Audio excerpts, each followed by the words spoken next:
if you are a professional musician or an aspiring professional musician, how much should you know how to sight read? And on the other side of it, how much should you know how to interpret a lead sheet and work with very little information? So this video is going to come in two parts. In this part, I'm going to sort of provide an answer to that question depending on the context.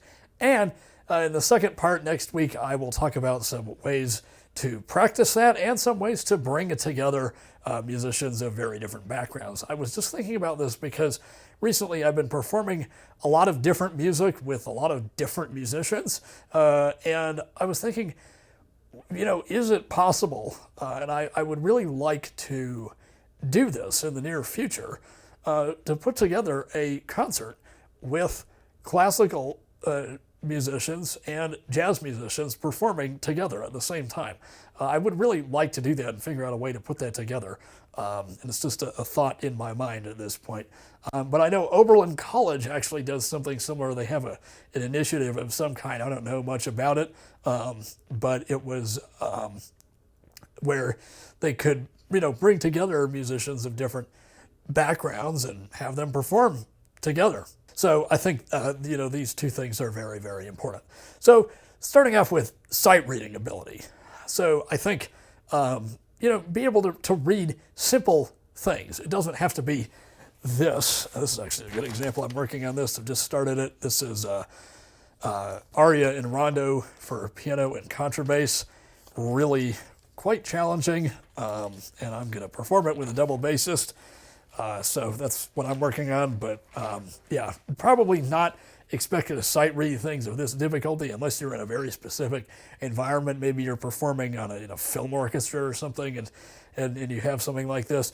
But I think if you're able to read, 4-part chorales and stuff like that, actually I've got a book here that I'll talk about in the second part of this series. But if you're able to read, the first 5 hymns out of here, first 5 or 10 hymns, comfortably with no mistakes, like this one here, then I think you're in good shape, at least for the vast majority of things.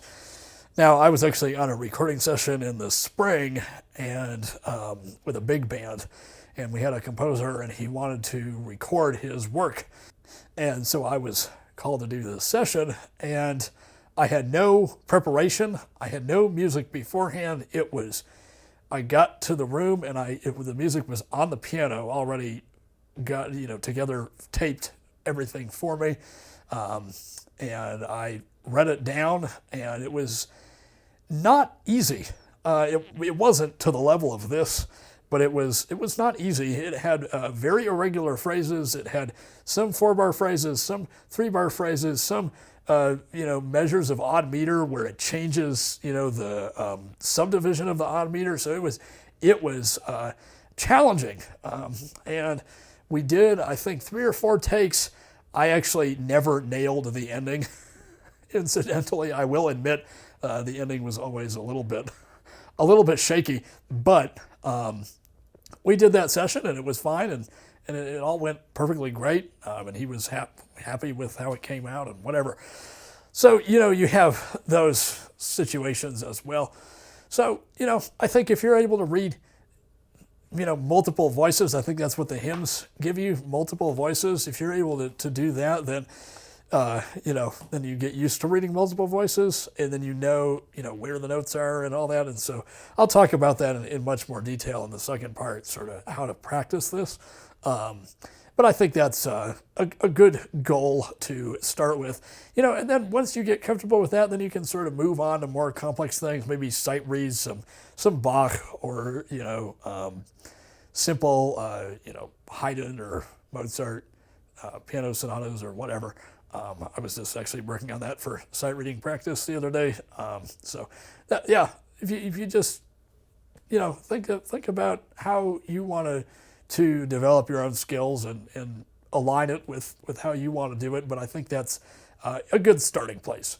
Now, on the other side of it, what about interpreting lead sheets? I think this is something super important because, just as you will get, a taped score on the piano and you're recording with a big band, in my case, you will also get situations where you're called for a jazz gig and there either is no music at all, or you're just reading chord changes. And so this is equally important. So I think what you do is you take very simple tunes and just with 3 or 4 chords, rock songs, pop songs, stuff like that with just 3 or 4 chords. And you sort of maybe transcribe the melody off a recording or something so you can kind of get familiar with it. And then just be able to play left-hand chords and the melody in your right hand. And so that's, I would say, a good place to be if you can play, simple rock tunes with just a lead sheet. Then I think that's how you do it. And in fact, this past summer I was working at a rock camp, which was so much fun. And so I had lots of classically trained students who were wanting to learn rock piano. And I was like, you know what, this does not need to be complicated at all. And, most of them knew what the, basic major triads were. And so I showed them, play this chord. And then for those more advanced students who kind of picked up the, chord progressions pretty quickly, then I showed them the voice leading so that you don't have to move around the keyboard all the time. You can play D and then you can play F sharp minor without having to move your hand at all. You just move your thumb down 1 half step actually. So, things like that.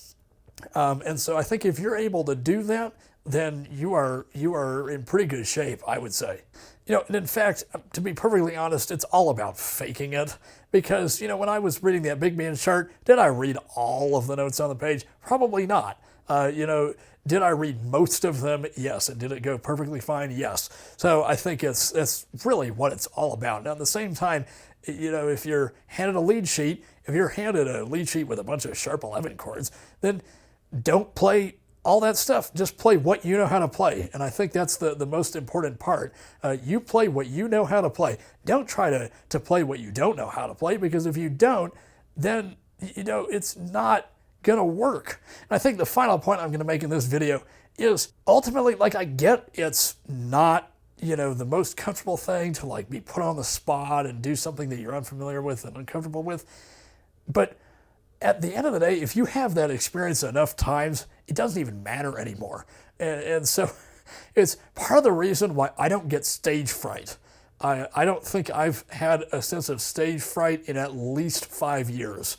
It's the same thing. I've had that experience enough times and I figured out how to overcome it, however I did. I don't even really know. And it's the same thing, with other totally different genres of music that, you're uncomfortable performing or whatever. For instance, this is what actually turned me to classical music. Last year, a bass player friend of mine had to play some classical repertoire in his studio class. And he had no other pianist was available to do it. And so he asked me to do it. He texted me, I think at noon, and he wanted me to do it in exactly 24 hours at noon the next day. And it was a Tchaikovsky. It wasn't that hard, but it was a Tchaikovsky thing.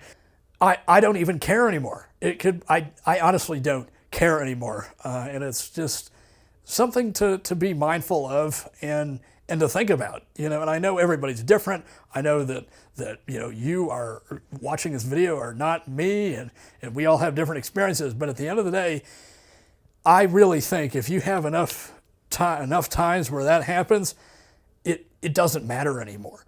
So that wraps up this part of the video. Next week, you'll see a video. I'm going to talk about some more concrete practice strategies for learning these different things. So with that, thanks for watching this video. I have new videos coming out Thursdays at 9 a.m. So look out for those. If you aren't yet, please subscribe to the channel. Please like this video and share it.